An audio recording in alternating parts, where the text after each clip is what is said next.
नमस्कार, SD news देख रहे हैं आप और मैं हूं आपके साथ गौरी रानी। देश भर में कोरोना के बढ़ते मामलों को देखते हुए आज प्रधानमंत्री नरेंद्र मोदी ने राज्यों के मुख्यमंत्रियों के साथ बैठक की।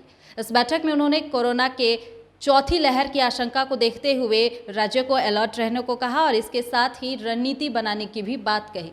आपको बता दूं, झारखंड के मुख्यमंत्री हेमंत सोरेन पीएम मोदी के इस समीक्षा बैठक में शामिल नहीं हुए। कहा जा रहा है कि उनकी मां की तबीयत खराब होने की वजह से मुख्यमंत्री हेमंत सोरेन जो है वो इस बैठक में शामिल नहीं हुए, लेकिन राज्य के स्वास्थ्य मंत्री बन्ना गुप्ता इस बैठक में शामिल रहे।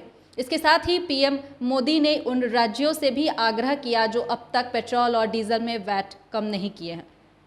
महाराष्ट्र, तेलंगाना, केरला समेत झारखंड राज्य का नाम लेते हुए उन्होंने यह आग्रह किया कि राज्य सरकार पेट्रोल और डीजल में वैट कम कर राज्य के नागरिकों को राहत पहुंचाए। प्रधानमंत्री नरेंद्र मोदी ने वीडियो कॉन्फ्रेंसिंग के जरिए देश में कोविड-19 की स्थिति पर राज्यों के मुख्यमंत्रियों के साथ बुधवार को समीक्षा बैठक की।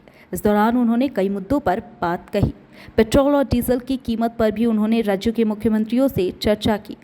पीएम ने कहा कि जो युद्ध की स्थिति पैदा हुई है, इससे सप्लाई चेन प्रभावित हुए हैं। ऐसे माहौल में दिनों दिन चुनौतियां बढ़ती जा रही है। ये वैश्विक संकट अनेक चुनौतियां लेकर आ रहा है। ऐसे में केंद्र और राज्य के बीच तालमेल को और बढ़ाना अनिवार्य हो गया है। पीएम मोदी ने कहा कि पेट्रोल डीजल की बढ़ती कीमत का बोझ कम करने के लिए केंद्र सरकार ने एक्साइज ड्यूटी में पिछले नवंबर में कमी की थी। राज्यों से भी आग्रह किया गया था कि वह अपने यहाँ टैक्स कम करें। कुछ राज्यों ने तो अपने यहाँ टैक्स कम कर दिए, लेकिन कुछ राज्यों ने अपने लोगों को इसका लाभ नहीं दिया। प्रधानमंत्री नरेंद्र मोदी ने कहा कि महाराष्ट्र, पश्चिम बंगाल, तेलंगाना, आंध्र प्रदेश, केरल, झारखंड, तमिलनाडु ने किसी न किसी कारण से केंद्र सरकार की बातों को नहीं माना। उन राज्यों के नागरिकों पर बोझ पड़ता रहा।